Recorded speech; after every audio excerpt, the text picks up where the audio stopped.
हर एक मुद्दे पर जब भी उनको कोई याद करता है या उनको किसी भी विषय में जानकारी होती है, चाहे वो कोरोना काल का समय रहा हो, चाहे खेती का, आवारा पशु का, बिजली का या सरकारी संस्थाओं के भ्रष्टाचार का, किसी भी प्रकार का मुद्दा रहा हो, हर मुद्दे पर पूर्णतः वो हमेशा सदैव कायम रहे हैं और सदैव उनकी मांगों, जनता की मांगों को सक्षम लोगों के सामने रखते रहे हैं। और इसी तारतम्य में कहीं ना कहीं जो आंदोलन प्रदर्शन होते हैं, तो कहीं ना कहीं इसी का एक भाग है कि जब हमारी मांगे एक बार दो बार फोन के माध्यम से या अवगत कराई जाती हैं, अधिकारी कर्मचारी नहीं मान लीजिए उस पर विशेष ध्यान देते, तो उसका दूसरा माध्यम हमारा आंदोलन ही होता है, जो आए दिन लगातार हो रहा। तब में हो, विधायक हो, तो कम से कम इतना काम करके जाओ कि कब आने वाला समय जब आए तो याद करें लोग कि चलिए प्रदीप पटेल भी आए, तो कम से कम एक वो किए। सिर्फ इन्होंने वर्तमान विधायक जी ने क्या किया, यात्री प्रतीक्षालय बनवाया। वर्तमान में यात्री प्रतीक्षालय की स्थिति ये है कि लोग वहीं बैठकर दारू गांजा पी रहे हैं अपना, है ना, या तो पशु हैं, तो इस तरह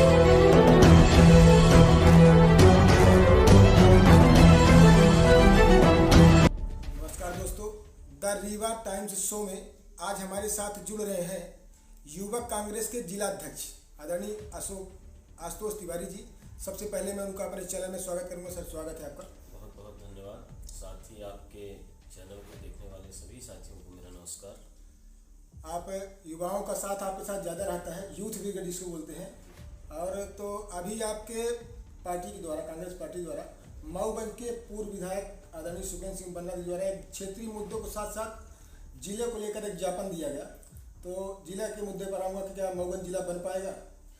देखिए, अभी हाल में ही हमारे नेता आदरणीय श्री सुखेंद्र सिंह बन्ना जी द्वारा मऊगंज और हरमोना दोनों जगह ज्ञापन सौंपा गया, बल्कि एक अगर कहा जाए तो एक आंदोलन के रूप में ज्ञापन दिया गया है। तो देखिए, हम सबकी मांगें या हमारे नेता की मांगें या हमारी यूथ कांग्रेस, वरिष्ठ कांग्रेस, सभी कांग्रेस पार्टी की मांगें सदैव रही हैं कि क्षेत्र का विकास हो।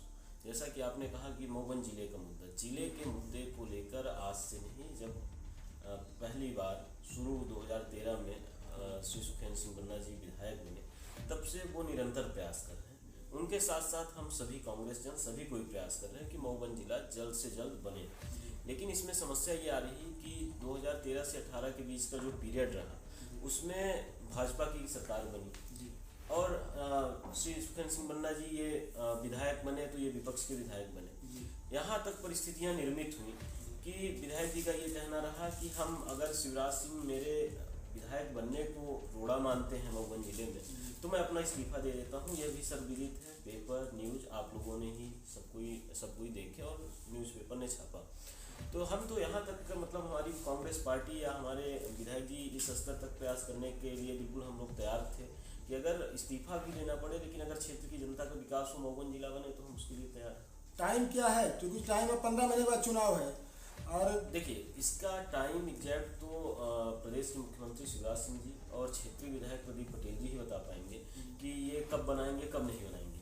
लेकिन जैसा मुझे लगता है, तो यहाँ शुरू से जितनी बार मुख्यमंत्री जी का कार्यक्रम हुआ या प्रदीप पटेल जी जब जिले के मुद्दे पर बात करा है, उन्होंने हमेशा जनता को बेवकूफ़ बनाया है। मऊगंज की जनता यह जान चुकी है कि बिना गजट नोटिफिकेशन हुए हम जिला को जिला मानने के लिए तैयार नहीं कि आ जाए शिवराज जी घोषणा कर दें कि मऊगंज जिला बन गया और जिला बन गया। क्योंकि देखिए, जिले की प्रक्रिया जो पढ़ा लिखा व्यक्ति है वो समझता है, जिले की प्रक्रिया बड़ी होती है, उसको अस्तित्व में लाने के लिए कई चरणों से गुजरना होता है। तो मेरा ये मानना है कि घोषणा, क्योंकि शिवराज सिंह जी तो वैसे भी घोषणावीर हैं, वो बोल देंगे, होना होना कुछ है नहीं। तो हम सब या मऊगंज की जनता तभी ये मानेगी जब उसका गजट नोटिफिकेशन हो, प्रॉपर यहाँ एसपी कलेक्टर बैठे। क्योंकि आप देखिए, ये कहने की जरूरत क्यों पड़ रही, पिछली बार शिवराज जी आए, घोषणा किए और फिर 4-6 महीने एडिशनल एसपी और डिप्टी कलेक्टर को यहाँ बैठा दिए, अतिरिक्त कलेक्टर यहाँ मऊगंज बैठा दिए। 4 महीने बाद वो सब भाग गए। आज आप बताइए मुझे क्या यहाँ बैठे हैं? नहीं, इसके लिए अभी वकीलों द्वारा मैंने इसके लिए किया था जी। तो कहने का मतलब मेरा ये है कि इस तरीके से अगर जिला बनाना हो तो ये हम सब लोगों के लिए कहीं ना कहीं दुर्भाग्यपूर्ण है। तो अगर मऊगंज को जिला बनाए तो विधिवत जैसे अन्य जिले बने हैं उस तरीके से जिला बनाए, तब हम सबको विश्वास होगा और साथ ही हम सब मिलकर स्वागत करेंगे। हमारे विधायक जी द्वारा 3 महीने का टाइम दिया गया है। 3 महीने तक हम लोग इंतजार करेंगे। अगर क्योंकि देखिए धीरे धीरे समय खत्म होता जा रहा, आगे चल के आचार संहिता भी लगने वाली है, 23 का चुनाव है, तो अगर 3 महीने बाद जिला नहीं बनता तो हम फिर आंदोलन के लिए बात करेंगे। आपको जानकारी है कि जिले के ही मुद्दे पर 50,000 यहाँ पर आपको आंदोलन की बात आपने कही। हाँ।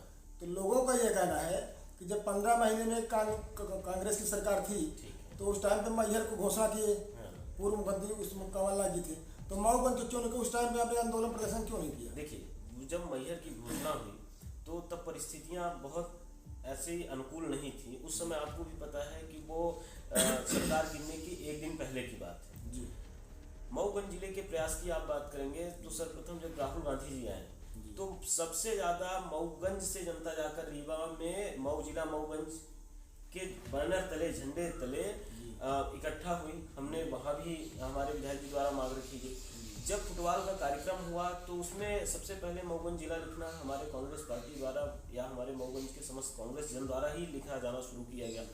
उसके बाद यहाँ के प्रभारी मंत्री थे घनघोरिया जी, उस टाइम पे भी वहाँ पे भी मांग की गई और सदैव ये प्रयास रहा कि देखिए अगर कांग्रेस सरकार की बात करेंगे तो 1.5 साल की सरकार थी जिसमें 6 से 8 महीने कहीं ना कहीं चले गए आचार संहिता में, जिसमें 2 चुनाव होने थे, तो उतना ज़्यादा समय मिल नहीं पाया। हो सकता है कि अगर 5 साल का टाइम मिला होता तो निश्चित तौर पर मऊगंज जिला होता। और ये तो आपने बिल्कुल, ये मैं नहीं कह रहा, ये मऊगंज की जनता कहती है कि कहीं ना कहीं अगर सुखेंद्र सिंह बन्ना जी के हाथों में नेतृत्व होता तो आज मऊगंज जिला होता। इसमें कहीं किंतु परंतु नहीं है, क्योंकि वो ऐसे व्यक्ति हैं कि जिस चीज़ों को वो ठान लेते हैं उसको करते हैं, हर हाल में करते हैं, अपना अथक प्रयास करते हैं।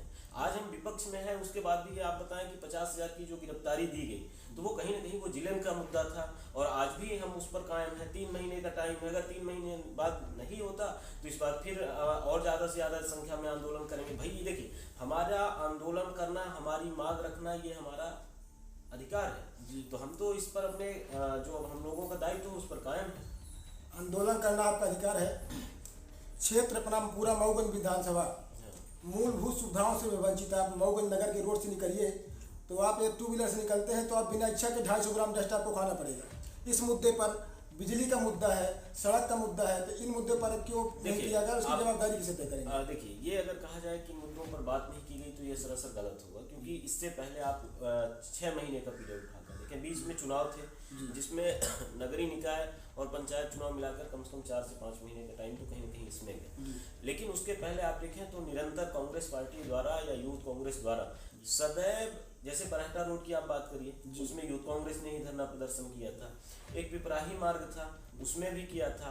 मऊगंज नगर के रोड के लिए भी हम लोगों ने प्रयास किया था। तो निरंतर, चाहे रोड हो, बिजली की बात करें आप तो आए दिन कहीं ना कहीं ज्ञापन, धरना प्रदर्शन। देखिए, तो ये हम सदैव प्रयास करते हैं कि जो जनता के अधिकार हैं, जनता को जो चीज़ें मिलनी चाहिए, जैसे फसल के समय में बिजली से, तो हमने सदैव किया। लेकिन इसमें समस्या ये आती है कि जो वर्तमान के अधिकारी कर्मचारी हैं तो कहीं ना कहीं बीजेपी विधायक के दबाव में है और विधायक का जो रवैया है वो सही है नहीं। कहीं कुछ होता है तो वो खुद जाकर धरने में बैठते हैं, वहाँ से सब हर जगह से कमीशन सेट है। देखिए, सारा खेल अगर इसको आप ढंग से समझें तो अगर ये कमीशन का खेल ना होता तो वर्तमान में भाजपा की सरकार है, भाजपा के विधायक हैं, तो कहीं ना कहीं उनके दबाव से या उनके बात रखने से ये चीज़ें बड़ी आसानी से हो सकती हैं। लेकिन यहाँ क्या है, हर विभाग से कमीशन से विभाग, मैं तो ये कहता हूँ कि विभाग भी बिके हुए हैं, हाथों की कठपुतली बने हुए हैं, जिसके कारण जनता को जो समुचित लाभ मिलना चाहिए वो नहीं मिल पा रहा। तीसरा सवाल होगा, क्योंकि आप मऊगंज विधानसभा से ही बिलोंग करते हैं, मऊगंज में बढ़ रहा अपराधों का ग्राफ को लेकर इसमें किसकी जवाबदारी तय गई? इसमें आप लोगों ने क्या कभी कोई धरना प्रदर्शन के जो यहाँ पर जिम्मेदार पुलिस विभाग के कर्मचारी हैं उनको कभी आपको याद होगा, अभी लगभग 2-2.5 महीने पहले हम लोगों ने यहाँ के जो SDOP, रीजनल SP जो भी हैं सक्षम अधिकारी, हमने ज्ञापन दिया था। कई सारे मुद्दे थे। आए दिन अभी पूर्व में ही जो है तो यहाँ के चोरियों को लेकर मैं स्वयं मिला था। तो हम सदैव ये प्रयासरत हैं, लेकिन कहीं ना कहीं आपका ये कहना बिल्कुल 100% सही है कि जो घटनाएं घट रही उनमें बढ़ोतरी हो रही, ना कि वो कम हो रहे, चाहे वो चोरी का मामला हो, चाहे अपराध का मामला हो। तो मैं ये समझता हूँ कि कहीं ना कहीं इसमें जो प्रशासनिक अधिकारी हैं इनकी निरंकुशता के कारण इनकी सक्रियता उस स्तर की नहीं है जिस पर ये रोकथाम कर सके। तो इनका जो फोकस है मैं समझता हूँ तो वो कहीं ना कहीं ऐसे चीज़ों में है, जैसे ये 2 पहिया वाहन पकड़ना, दारू पकड़ना, तो मैं ये सब चीज़ सारी चीज़ें जायज़ हैं, लेकिन इनका प्रयास उन्हीं चीज़ों में है जहाँ से पैसे आते हैं। मेरा कहना ये है कि जैसे चोरी का मामला है, अगर एक चोर पकड़ा जाएगा तो आगे आने वाली 10 चोरियाँ रुकेंगी, साथ में 10 पिछली चोरियों का भी खुलासा होगा। तो ये हम लोग तो अपनी बात रख ही रहे हैं, पर ये अगर अपनी निरंकुशता से, अपनी नींद से जागे तो बड़ी सहजता से हम सभी कोई मिलकर सहयोग करेंगे और आसानी से इन सब सारी चीज़ों को खुलासा हो सकता है और इनमें कमी भी आ सकती है। तीसरा चौथा मुद्दा मैं आपसे लूँगा कि जो बेरोजगारी का बहुत बड़ा मुद्दा है, और अभी अपने जो घुरटा में उद्यम पार्क लगाया गया था कार्यशोध, उसकी बहुत लंबी कार्यशाला बनाई गई, पूरे जिले तक के कर्मचारी आए, तो वो आए, लेकिन आज भी वहाँ पर जाकर एक भी उद्योग नहीं है। और क्या कैसे लग सकता है कि ये देश का, ये कोई मऊगंज का नहीं, ये पूरे देश का सबसे बड़ा मुद्दा बेरोजगारी, रोजगार है। कहीं ना कहीं आज युवा अपने आप को छला महसूस करता है, क्योंकि हर एक माँ बाप बच्चा जब शुरू छोटा होता है तब से उसके शिक्षा दीक्षा से शुरू करते हैं, और सबकी आशाएं अपेक्षाएं होती हैं कि वो एक अच्छे दिशा में जाए और उसको रोजगार हासिल हो, ताकि वो आने वाली जनरेशन और साथ में जो जुड़े हुए लोग हैं उनका भी भरण पोषण कर पाए। लेकिन वर्तमान की स्थिति तो ये है मोदी सरकार में कि शासकीय जॉब नौकरी को तो आप छोड़ दें, आज वर्तमान में प्राइवेट नौकरियां भी नहीं मिल रही। उसके पीछे कारण है, जैसे आपने ये जो घुरहटा, देखिए ऐसा है, मैंने आपको शुरू में ही बताया कि भाजपा की सरकार है, यहाँ भाजपा के विधायक हैं, इन्होंने 5 साल लगभग करीब 4 साल, 3.5 साल से हो गया, हाँ 4 साल करीब होने को आए हैं, साल 6 महीने का समय और है।